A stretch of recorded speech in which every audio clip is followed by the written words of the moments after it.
Beef खाइए दिए আপনি আমাকে গোমাতাকে খাওয়ালেন আমাদেরকে क्या मजाक चल रहा है ये आपके यहाँ पे ব্যাপারটা ঠিক এরকম হয়ে গেল না যে পইতে পরে বিয়ের পাত্রী খোঁজার জন্য গেছে সোনাগাছি। क्या मजाक चल रहा है ये आपके यहाँ पे শালা ঘুম থেকে উঠতে না উঠতেই আর ভিডিও এসে হাজির, যতগুলো স্ক্রল করছি আরই ভিডিও পাচ্ছি। क्या मजाक चल रहा है ये आपके यहाँ पे শালা তুই জেনে বুঝে গেছিস যেখানে গরুর মাংস, ছাগল, শুয়োরের মাংস পাওয়া যায়, আর যখন তোকে বিফটা দিয়েছিল তুই পুরোটা খাওয়ার পরে বুঝতে পারলি যে এটা বিফ ছিল, তার আগে তুই কোনো স্বাদ পাচ্ছিস না। কোনো মানুষ একটু খাওয়ার পরে বুঝতে পারে যে এটা কি খাচ্ছে, সে পুরোটা খাওয়া শেষ করে প্লেট চেটে খেয়ে নিয়েছে, তারপরে বুঝতে পারছে যে এটা সে বিফ খাচ্ছে। क्या मजाक चल रहा है ये आपके यहाँ पे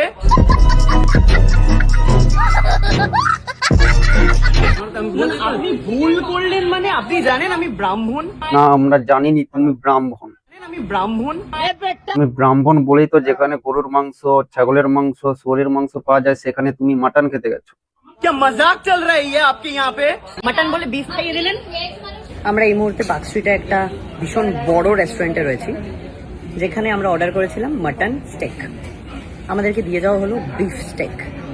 স্বাভাবিকভাবে বলা হয়নি এটা কি, অর্ডার প্লেটে রেখে চলে গেছে। আমরা ভাবছি এটা মাটন স্টেক, আমরা খেয়ে নিলাম।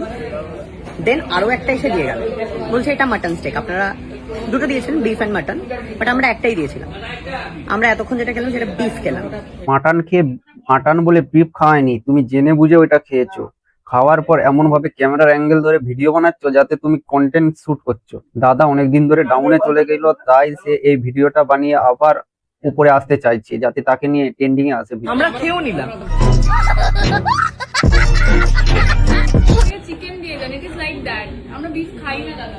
আপনি কি আপনার কি রিলিজিয়ন কি আপনার আপনার কি রিলিজিয়ন সেটা বলুন।